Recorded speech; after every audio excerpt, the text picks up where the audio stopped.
இதை கொஞ்சம் கேளுங்க. ஒரு கூலி வேலை செய்யற அப்பா டெய்லி நைட்டு லேட்டா தான் வீட்டுக்கு வருவாராம்.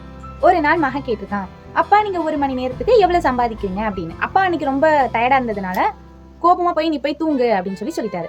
பையன் திரும்பி திரும்பி கேட்டுட்டே இருக்கான். உடனே அப்பா எனக்கு 100 ரூபாய் 1 மணி நேரத்துக்கு சம்பளம் அப்படின்னு சொல்லியிருக்காரு. பையன் கொஞ்சம் யோசிச்சுட்டு, அப்பா எனக்கு அதுல இருந்து ஒரு 50 ரூபாய் தரீங்களா அப்படின்னு கேட்டிருக்கான். அப்பா இன்னும் அதிகமா கோபமாகி நைட் ஆயிட்டு போய் தூங்கு அப்படின்னு சொல்லிட்டாரு. அப்புறம் அப்பா கொஞ்சம் யோசிச்சு, சரி பையன் தானே கேட்டிருக்கான் அப்படின்னு சொல்லிட்டு 50 ரூபாய் போய் கொடுக்காரு. பையன் சந்தோஷமா பில்லுக்கு கீழே இருந்த காசு எல்லாத்தையும் எடுத்தான். அப்பா ஆச்சரியமா கேட்டாரு, அதான் உங்ககிட்டயே பணம் இருக்கு, அப்ப எதுக்கு என்கிட்ட கேட்ட அப்படின்ற மாதிரி. பையன் சொன்னா, அப்பா என்கிட்ட 100 ரூபாய் இருக்கு, நாளைக்கு கொஞ்சம் சீக்கிரமா வந்துடுறீங்களா, உங்களுடைய 1 மணி நேரத்தை நான் வாங்கிக்கிறேன் அப்படின்ட்டு. பையன் அந்த 100 ரூபாவை அப்பா கையிலையும் கொடுத்துட்டான். அப்பாக்கு என்ன பேசனே தெரியல. பையனை கட்டி பிடிச்சி பயங்கரமா அழ ஆரம்பிச்சிட்டார். நீங்க நினைக்கலனாலும் உங்க வீட்லயும் நிறைய பேர் இப்படிதான் ஃபீல் பண்ணுவாங்க. நீங்க சம்பாதிச்ச பணம் இன்னொரு 10 வருஷம் கழிச்சு அவங்கள்ட்ட கேட்டா ஞாபகம் இருக்குமா அப்படிங்கிறது தெரியாது. ஆனா நீங்க கொடுத்த ஒவ்வொரு மணி நேரமும் அவங்களுக்கு கண்டிப்பா ஞாபகம் இருக்கும். Time never come back. Because நீங்க இப்போ டைம் கொடுக்க முடியலன்னு நினைக்கிறீங்க. ஆனா நீங்க டைம் கொடுக்கணும்னு நினைக்கும் போது உங்களோட குழந்தைங்க எல்லாருமே வளர்ந்துருவாங்க. உங்களுடைய லவ்ட் ஒன்ஸ் எல்லாருமே பிஸி ஆயிருவாங்க. ஸோ இப்பவே அவங்களுக்கு கொஞ்சமா டைம் கொடுக்க கத்துக்கோங்க.